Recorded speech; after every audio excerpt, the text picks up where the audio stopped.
There absolutely is no substitute for just seeing it, but also smelling it, feeling it, hearing it. You know, you can read all the books and watch all the films you like and listen to people like me banging on about rewilding, but there is absolutely no substitute for seeing it in the flesh.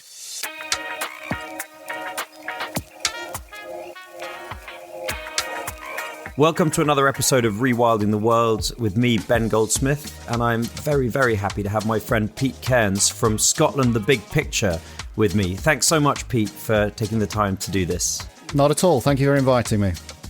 I thought it'd be a good idea to get you on the podcast as quickly as possible, Pete, to talk about all these interesting guerrilla rewilding and sort of miraculous appearances of strange species in the Highlands in recent weeks. We have talked about Scotland a lot on the podcast. We had David Balharry from the John Muir Trust, and we had Steve Micklewright to talk about the Glen Affric Highlands. And of course, Scotland is aiming, in some sense, to become the world's first rewilding nation, a nation that is tremendously nature depleted, but which still has these vast open spaces and has a population that is increasingly excited about landscape scale recovery, reintroduction of species.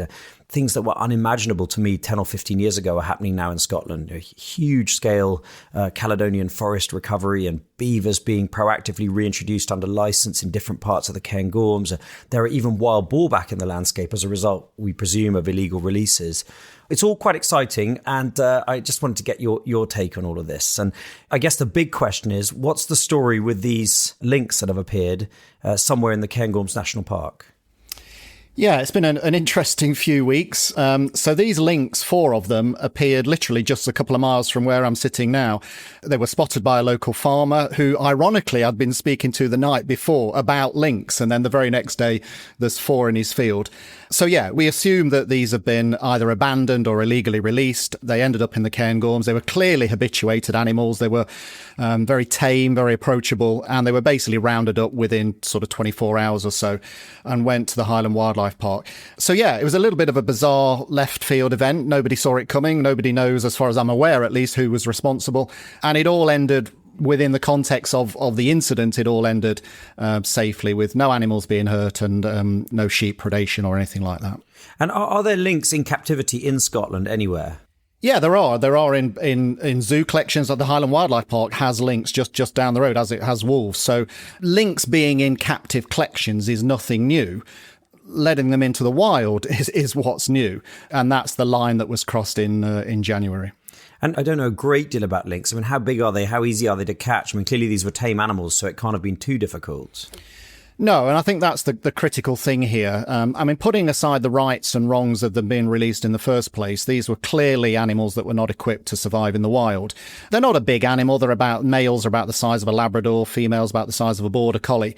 But it was clear very, very quickly how tame these were, and they were led into a capture cage within a matter of hours, and that was the end of it. So yeah, it was, as much as anything else, it was the unsuitability of the animals for a life in the wild that was disturbing. Well, what's interesting is that I read just this weekend that a lynx born in captivity elsewhere in Britain, I think in Cornwall, has been earmarked for a reintroduction project in Romania. Many European countries, as you know, are reintroducing lynx back to their landscapes from which they were extirpated often centuries ago. And there is a British captive-born lynx that's going to be flown out and released into the wild in Romania. So presumably, if and when Scotland does go ahead with the lynx reintroduction, they'll be able to supply the project with captive-born animals from UK centres. Is that kind of the loose plan, even though there is no formal plan yet? Yes, it's one option within the loose plan, and it has many advantages. So if you're reintroducing a population into the wild, the benefits of having it come from a captive bred population is you can control the genetics, you can control animal health, you can control gender balance. Whereas if you were capturing animals wild and transferring them to Scotland, then obviously that control is removed. There are disadvantages as well, but the loose plan at the moment is for a reintroduction into the Scottish Highlands to be based on the principle of using captive bred animals, captive bred specifically for release. Yeah, and there've been rumours of more than just the 4 lynx. I mean, I saw, for example, on one of the Big Cat Facebook groups that someone swore they'd seen a lynx, just a glimpse of one tearing across the road somewhere near I think Aviemore. Mm-hmm. And then there was something on social media about a possible sighting down in Galloway. I don't know if I think you and I may have messaged at the time. Now, do you think this is just more of the kind of, the beast of Bodmin, people's fantasies running away with them? Or is it possible that there are more lynx out in the landscape and that whoever's been putting them there, for however long they've been doing it, just ballsed up with these 4 tame ones? What's your view on that? It's all speculation at the end of the day, but there are many people that believe that there are wild lynx out there already living. And the truth is that had these 4 lynx not been habituated, they would have melted away into the forest and nobody would have seen them. So it is entirely feasible that wild lynx exist in Scotland and that they're making a good living without ever encountering people, or at least people not seeing them. So, yeah, I simply don't know whether it's the case or not, but it's certainly not beyond the realm of possibility. Yeah, especially when you consider that a number of reintroductions that have taken place in the British Isles have happened without any kind of permits. I mean, goshawks, for example, we have a pair of goshawks now breeding in a patch of woodland near me in Somerset, and they're predating grey squirrels and frightening away the corvids, and it's kind of amazing to see them. The females are massive. Well, I only learned recently that goshawks are only back from extinction in the British Isles because of illegal releases by falconry people. Similarly, pine martens have made a recovery in the New Forest. No one knows where the hell they've come from. And I think until Scotland legalised releases quite recently, every wild beaver in Great Britain, and certainly all the beavers in England, are there as a result of illegal releases. So it's perfectly possible that whoever did this, or others, have been doing it for a while. But I must say, when I see the social media posts, there've been rumours for years that there are pumas or black panthers, and there's rumours of a snow leopard on the ridge above my place in Somerset, and I'm not totally convinced. George Monbiot thinks that on some level we all crave more wildness. We know on some level, even if we don't articulate it, that we're missing something in terms of that frisson of real wildness. And that manifests in, kind of alien sightings and big panther sightings and so on. So again, I guess we won't know until someone catches one on a camera trap or one gets hit by a car or something. But it's possible they're out there. And there was a big poll that came out in the wake of that huge news story of lynx being dumped on a hillside in the Cairngorms, which suggested that just 13%, 13% of the Scottish population are now opposed to the idea of lynx reintroduction.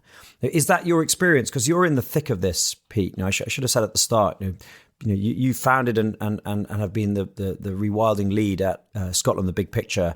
You're at the centre of this national conversation around rewilding landscapes, nature restoration, species reintroduction, and you live in the heart of this in the Highlands. Is this your experience that just 13% of people are opposed to lynx?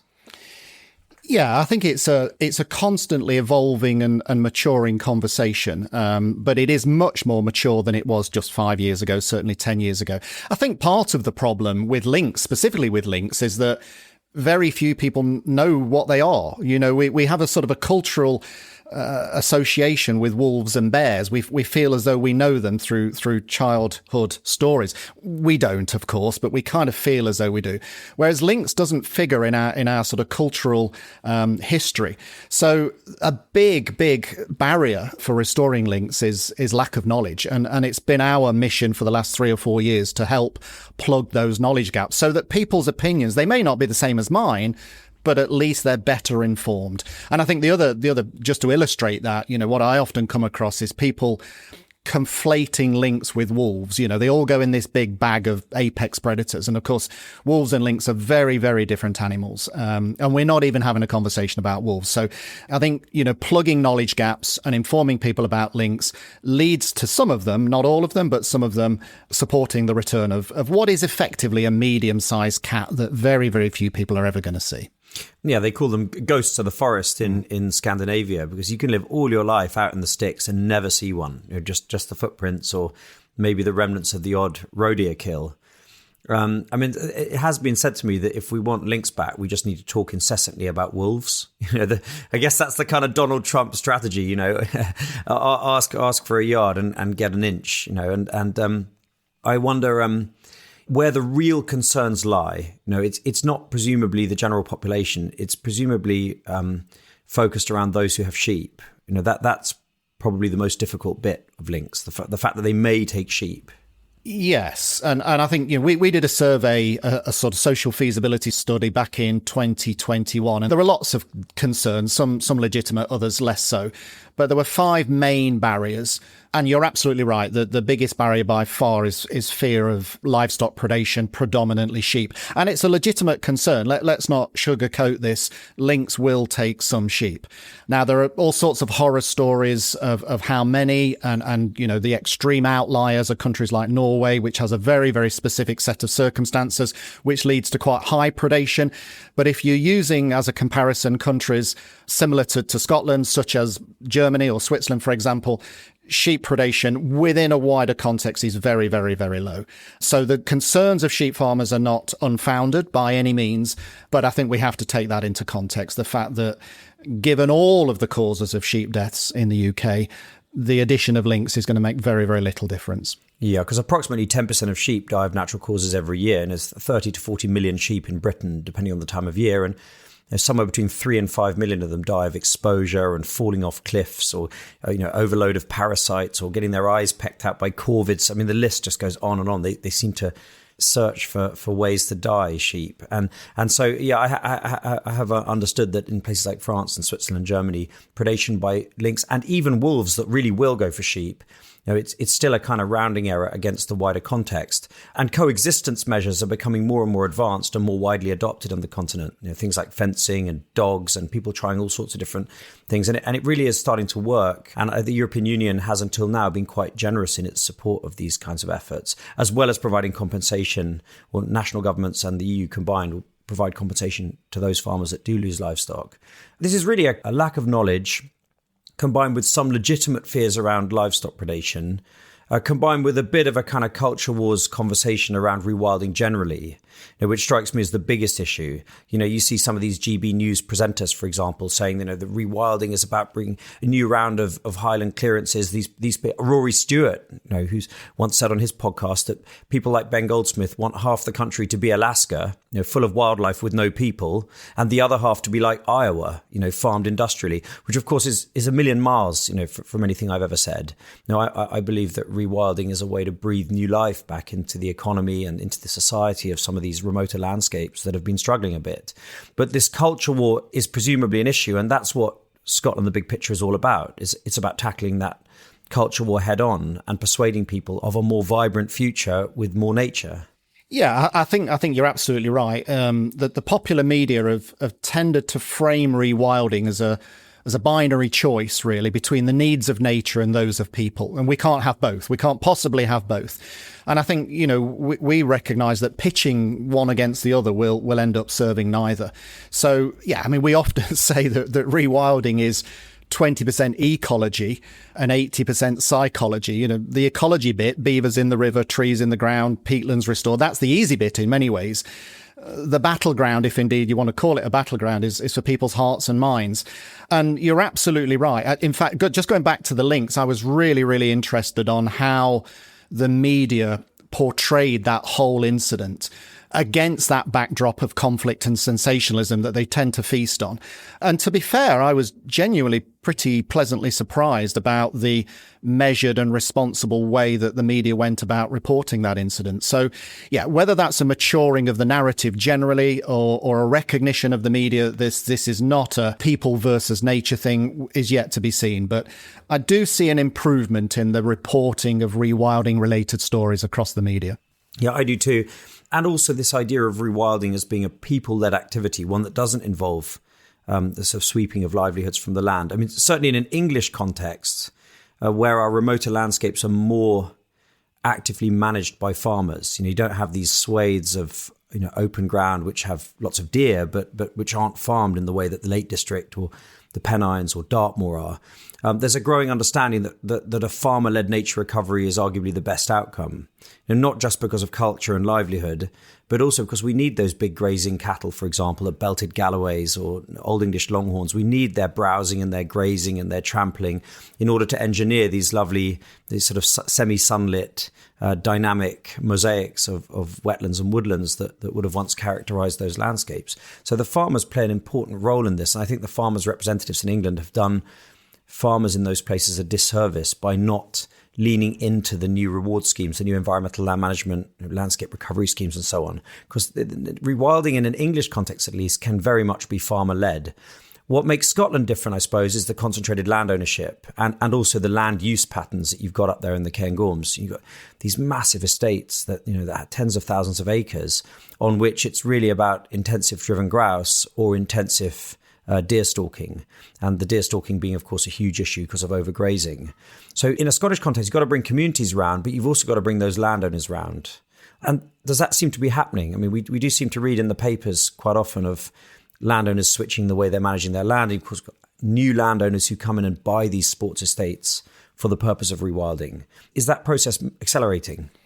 Definitely. And I think, interestingly, it's accelerating not necessarily through a sense of sort of civic duty or environmental altruism.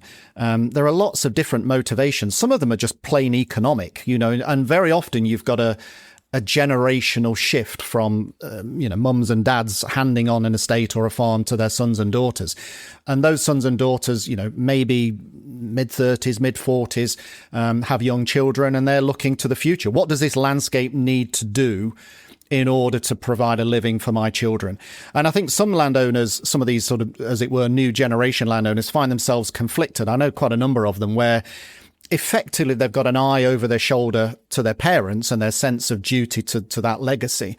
But equally, they've got an eye on their young children and look into the future. So it's not easy to navigate that change in sort of cultural mindset and keep everyone on board. It's really, really tricky. It's a narrow line to walk. But we're definitely seeing a sea change in the way that the land is perceived and related to, and the species that share our space. That's happening at different levels across different scales and settings, but it is absolutely happening. Yeah, a friend at Savills reported back that he thought that 11 out of 12 large country estates that changed hands in 2023 were bought by people who had some kind of ambitious nature recovery in mind. And of course, it's not just incomers or kind of, the owners from elsewhere. Do you remember the trouble that clan chief Hugh MacLeod of MacLeod at Dunvegan got when he said that the landscape his family have been overseeing for centuries has developed into a moonscape, I think was the word he used, and that he was going to aggressively reduce deer numbers and was going to embark upon a Caledonian forest restoration. I think it's on the island of Skye. I mean, I think he had effigies burned, and he certainly had a huge amount of criticism from the local community. So it's not just looking over the shoulder at the older generations in your own family, it's also the surrounding community and persuading them that they have an ongoing important role to play in a wilder landscape. Yeah, and it's that old adage, progress moves at the speed of trust. And trust is a big, big issue here. We are talking about a fundamental change, not only in how we manage the land, but how we perceive and relate to it. And that's a big, big shift in societal mindset. But with land managers specifically, by definition, who are employed to manage land, and we're asking them effectively to take their foot off the throat of nature and let natural processes shape and govern the landscape. That's a big, big jarring challenge for them. So navigating that fear of change and also that fear of loss of control. If you think about every square inch of this country, even the most remote areas of the Highlands, we've made it work. We've subjugated it and made it work just for the benefit of one species, us. And now we're asking land managers to effectively step back, take their foot off the throttle, and let nature play its part. And that's jarring for many. So yeah, I mean, this is a social change and a cultural change, I would argue, much more than it is a physical change. And those social and cultural changes don't happen quickly and they don't happen easily, but they are happening. It is a process. And you alluded to zooming out 10 years ago, 20 years ago. If you'd have presented me with what's happening in 2025, 30 years ago, I'd have ripped your hand off, because it would have been inconceivable, so much of this stuff. And do you think seeing is believing? I mean, I never forget the first time I visited Glenfeshie. I turned off the road from Inverness, and it felt like moving from black and white into Technicolor. The landscape was, I mean, for want of a better word, kind of bleached of nature, all the way from Inverness. And then suddenly I'm off the road into that area where you live. And there was trees and there's colour and there's bird song, and the place just felt absolutely alive. It was like the soundtrack of life had been switched back on. And surely that must have an impact, because there's a growing number of places, Mar Lodge and a whole bunch of different places, some community projects happening in Langham down in the borders, and on the island of Egg, there's a community effort there. Do you think people are getting out and experiencing these landscapes for themselves and seeing something that they've never seen before, and that is helping the process along?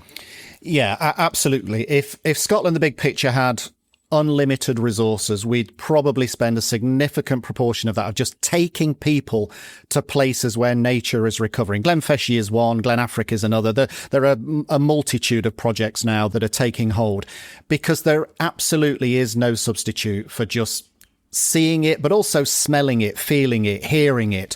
You can read all the books and watch all the films you like and listen to people like me banging on about rewilding, but there is absolutely no substitute for seeing it in the flesh. And I, like you, have seen people stand in front of landscapes like this, and it's like an epiphany, and I had one myself. I got into rewilding when I first visited North America many, many years ago, and just started to understand what Scotland could look like, what it was missing. So I think shifting perceptions and attitudes, and also our sort of spiritual relationship with the landscape, if you like, is hugely helped by those physical experiences. Seeing is definitely believing. But what you really need to do is get politicians out, and especially, of course, the SNP are in power at the moment. And I don't know a great deal about Scottish politics, but I do know that the current First Minister, John Swinney, stood up at the National Farmers Union of Scotland event several weeks ago and said, "Over my dead body, will we be reintroducing lynx or any carnivores back into the Scottish landscape?" Well, of course, one has to take that with a pinch of salt, because that's exactly what they said about beavers. It's what they said originally about white-tailed eagles. These species are now making their way back into the landscape with enormous public support. But you got to wonder, why is this not reaching the ears, the eyes and the hearts of the politicians that are running Scotland to the extent that it could be? Why are they so scared of the narrow set of voices that are most vocally opposed to nature restoration in the Highlands? Because that's what it seems to be. It seems to be fear. Yeah, I think that plays a part. I think, the rural vote is an important demographic or what is perceived as the rural vote is a demographic for political parties. I mean, it's a bit odd in Scotland in many ways, because the SNP was brave enough to declare, Scotland was one of the first countries to declare a climate emergency. The government has publicly acknowledged that climate change is inextricably linked to nature loss. So they get the principle of it. And of course, Scotland has a commitment to restore and regenerate biodiversity by 2045. So the rhetoric is really progressive, and yet there is a gap between that rhetoric and action on the ground. And I think, organisations like us are working to try and plug that gap so that what is promised is delivered. We talked earlier on about this idea of control, not just the kind of obsession with control over the landscape, but also, if we're going to succeed in this rewilding movement, making people, communities, farmers, hunters, everyone feel somewhat in control of the process. And of course, illegal reintroductions are absolutely outside of the control of anyone. These beavers have been popping up and doing very well. And, I'd certainly be lying if I said I wasn't absolutely delighted about it, because I'm skeptical we'd have beavers back in Britain if it hadn't been for beaver bombing. And the same is true of wild boar, which I want to talk about. And of course, these lynx, whoever did it blundered because they put tame animals out there. Is it possible, do you think, that these animals were put out by someone who had nefarious goals, to kind of inject fear and inject mistrust into the process and perhaps sabotage the rewilding movement? Because it seems that guerrilla rewilders wouldn't necessarily put 4 tame animals out on the side of a road. Yeah, who knows? If I had £1 for every conspiracy theory I've heard about this, I'd be a rich man. I suppose everything is possible. It is, as you alluded to earlier, rewilding has become a sort of cultural weapon, if you like, and it's become politicised. It's hard to imagine a situation where anybody feels so strongly that they would risk effectively going to prison to do that. But equally, you might argue, as you have just done, that anyone in the know, if they were genuine so-called guerrilla rewilders, then they're not going to be daft enough to release tame lynx. So somewhere in the middle of there lies the truth, and I don't know where along that continuum the truth lies. But I mean, in continental Europe, the antis have been pretty brave. I mean, for example, killing wolves and nailing their heads to the nature signposts of new national parks in Spain, for example. And that's a jailable offence in Spain. So there's been some pretty bold moves against rewilding, albeit they tend to be kind of, a dwindling number of very angry old men who perhaps aren't well informed and aren't well placed to adapt to the major changes that they're experiencing in their landscape. And what about wild boar, Pete? Because, of course, anyone who's read Isabella Tree's book, Wilding, or who's paid attention to the kind of growing body of science around keystone species in the British Isles will know that wild boar are a keystone species. They rootle the soil and create space for more ephemeral wildflowers, for example, poppy and scarlet pimpernel to germinate, and trees like aspen and black poplar and willow also need bare earth. They're kind of an integral engineer species, and no one ever made a plan to reintroduce them legally. They've just popped back into the landscape, in the Forest of Dean down in the Welsh borders with England, Exmoor, Dartmoor, Dorchester. I think they're in the Weald in Kent, and of course now in Scotland there's probably, well, I think you once told me maybe 3,000 to 5,000 wild boar now on the loose. How has that gone down?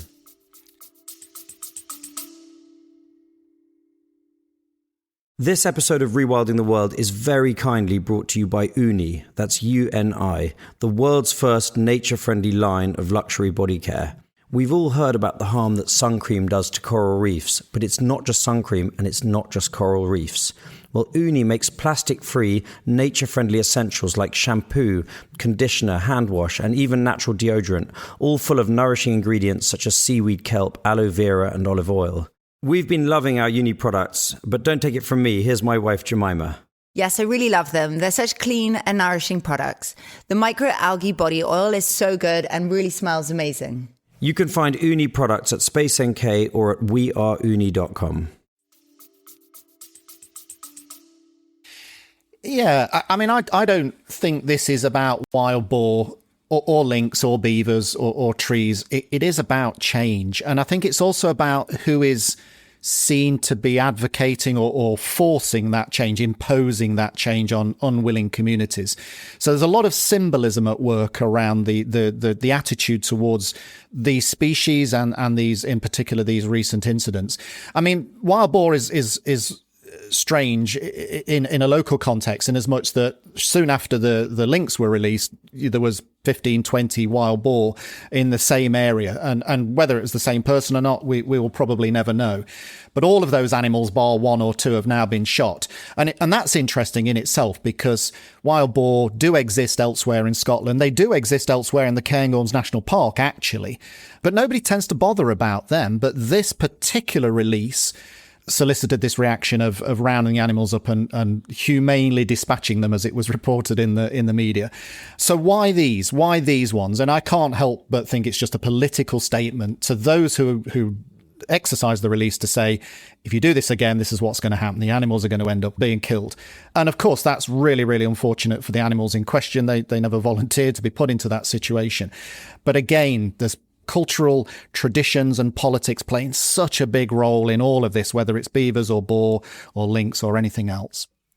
And are the boar that are back in the Cairngorms and other parts of the Highlands, do you think they're secure? Are there enough of them? Are they wily enough? Are there enough landowners that are happy to have them on their land? It's difficult to say. I mean, I think wild boar in Scotland is kind of a hidden story in many ways. Nobody really speaks about it. They're classed as feral pigs. So that's the label that they're given. And that has a different perception than the word wild boar. So they're classed as feral pigs. They can be shot on sight. Anybody can shoot them at any time. And some people do. Others don't. In my opinion, there needs to be a policy around wild boar or feral pigs, whatever you want to call them. And there's no reason, actually, why the management of wild boar can't be exactly the same as red deer. So yes, they can be treated as part of our native fauna, which they are, of course. But equally, there's a harvestable food resource there as well. Low carbon, low food miles, nutritious local food to be harvested there. So at the moment, the authorities just seem to be putting their fingers in their ears and hoping it'll all go away. And of course, as you know, with wild boar, as soon as the genie's out the bottle, then it's not going to go away anytime soon. So we have to recognise that there are wild boar out there. And rather than just ignore it, we need to embrace it and come up with a management plan for them. Absolutely. And they've been there for quite a while, probably 20 or 30 years at the margins. And it seems to be in the last 4 or 5 years that numbers have really started to rise. Now, perhaps because there are landowners like Jeremy Leggett's Highlands Rewilding and Anders Poulsen at Wildland and Elizabeth Rousing at Carrara and other places who've decided that they don't want to eradicate them. And so there's something of a safe haven in these places. But I can only assume that that officialdom has decided they must be called feral pigs in order to make it a statement around the intent to eradicate them. If they were wild boar, then the immediate sense is that it's a native species that's back where it belongs and that it's just part of our ecosystem, like red deer or any other species. Whereas when it's feral pigs, you think of feral hogs in America, which are a nightmare invasive species. And I don't know to what extent that's been effective, because I did see one study that suggested that the wild boar on the loose, at least in one part of Scotland, are purer than the ones you find on the continent. That they haven't been hybridized with domestic pigs. Has anyone really looked at the DNA of the wild boar that on the loose in Scotland?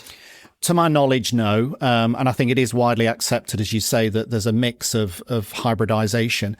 But even that brings in an inconsistency, because at the moment, you'll probably be aware, the Royal Zoological Society of Scotland are releasing wildcats. None of those are genetically pure. They're all as pure as we can get them, or as they can get them. But there's a degree of hybridization with there, and yet they're fully protected native species with a huge amount of money being invested in their restoration. So what's different with wild boar? And we could go on all day about, how pure a species is before it's entitled or not entitled to take its place as part of our native fauna. These wildcats will go out there and do what wildcats do, whether they're 50% pure or 90% pure. And I would argue the same is the case with wild boar or feral pigs, whatever you want to call them. And natural selection in any case leads towards increased purity. I'm not sure that's quite the word, but in any case, it leans towards the original species, because the more hybridized a wildcat is, the less well placed it is to exist in the environment, to compete with other wildcats that have more wildcat DNA. That seems to be what's happened in places like Austria, Switzerland, that even where there's hybridization, the hybrids don't do as well as the purebreds. And so you end up with the kind of process of natural selection towards what you want to achieve. And one can guess that perhaps that's the same with wild boar. Pete, I just want to ask you what makes you most happy, most optimistic when you're out and about, when you're not working, which I know you mostly are. When you're out in your beautiful piece of the Highlands, what wildlife sighting recently, or what thing has kind of swelled your heart? Well, it's funny you should ask that, actually, because I was out yesterday, and you're right, I don't take too much time out of the office, but it was a beautiful day in the Highlands yesterday. And I went for a cycle ride just on the bottom end of Glenfeshie. And there was 3 things, I guess. Firstly, a white-tailed eagle flew over, and that's probably only about the 4th or 5th time that I've seen one over our place. I was cycling alongside the River Feshie, and there is so much rampant woodland regeneration going along there, corridors of alder and willow and more aspen popping up. And then I cycled through to just south of Aviemore, one of the beaver release sites there, and I was just looking at the extent to which they were shaping this little bit of aspen woodland. And what those animals have done in the last, no more than 5 months, maybe a wee bit longer, is just incredible. So for me, zooming out 30 years ago, none of those 3 things, and that was just in one morning, none of those 3 things would have been possible to see.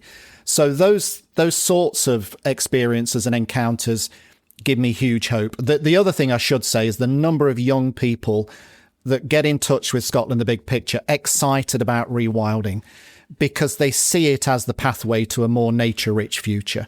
And it gives them hope. Hope is a word that's often bandied around, but let's be honest, we live in a world where almost on a daily basis we're being stripped of hope. And I think rewilding, for young people in particular, gives them that, and that's hugely exciting. Yeah, I completely agree. And also there are career options now in nature and conservation that weren't there so long ago. Yeah. Things like the peatland carbon code and the woodland carbon code, and various sources of finance now that are being directed towards nature recovery, means that for the first time there really are jobs, both on the ground, physically doing rewilding conservation work, right up through kind of finance, accounting, commerce and all this stuff. So I think that's also tremendously optimistic that this is becoming an economically and socially viable a land use option and career option for young people. One of the areas, funnily enough, I was just writing a social media post about this. One of the areas that I think is hugely exciting and so far has been perhaps underexploited is the area of social science. So we were talking about hearts and minds, cultural traditions, getting inside people's belief systems and values, because I think that's really where the difference can be made. You know, young people, I would argue, need to learn less about the animals and more about people. What makes people tick? Why are these barriers so difficult to shift? Why are people's perceptions so founded as they are? Why do people think what they think, feel what they feel? Getting inside people's heads and their hearts is really where the difference can be made. So yeah, that's a whole area of underexploited exploration. And that really is what Scotland, the Big Picture, has been all about. I absolutely love your newsletters that come through into my email inbox every quarter. Now, I urge anyone listening to this podcast to sign up to Scotland, the Big Picture's newsletters and to follow the work of Pete and his team. Pete, you've spent your entire adult life in the Highlands and you've witnessed this transformation, but you've really been at the heart of it, from town hall meeting to town hall meeting, radio broadcasts, articles in the press. And in a very wise and sensitive way, you've addressed these very thorny cultural questions. And I think you've really played as important a role as anyone I can think of in the rewilding movement in Britain in this conversation. And it's now yielding results, even if it comes from left field from time to time, like the wild boar that have returned to the Highlands, on your watch, but we don't know how. It wasn't me, by the way, just for the record. Thank you so much, Pete, for taking the time to join the podcast. It's a fascinating time in Scotland. Really, internationally, I think Scotland is leading the way, and I'm very grateful to you for everything you do. You're very welcome. Thanks for the invitation.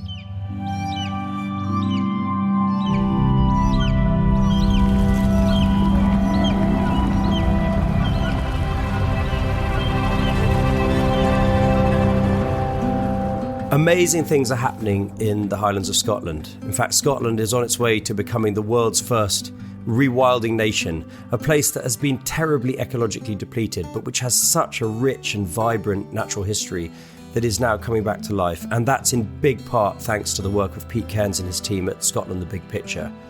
I hope you enjoyed our conversation.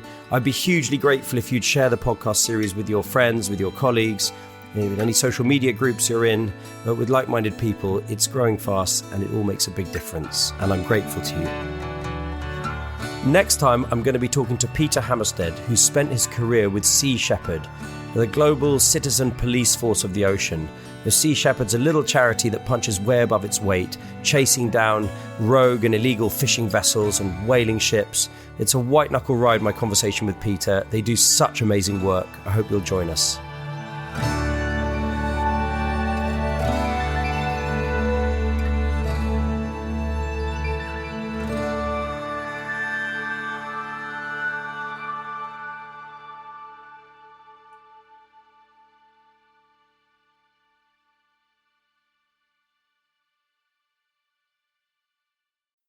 You already know that this isn't about one species. It's about systems, interdependence, collapse. And yet, wild salmon, one of the clearest indicators we have, are vanishing fast. Their decline signals something deeper, something more dangerous. I'm Jim Murray. I host The Last Salmon. It's not a side story. It's the biodiversity story that everyone like you should be listening to. Season 2's out now. One of the best ways to support rewilding is to go and visit rewilding projects on the ground. My friends at the European Nature Trust have asked me to tell you about a series of coexistence adventures that they've put together. They're designed to give you the best chance of seeing Europe's most iconic species: bears, wolves, lynx, and so on. All of these are on the rise in Europe because of rewilding projects. These trips are hosted by expert guides and conservationists, and most importantly, the European Nature Trust is giving half of the revenues directly to the foundations working on the ground to restore wildlife. I'd love you to check out these coexistence adventures at the European Nature Trust website.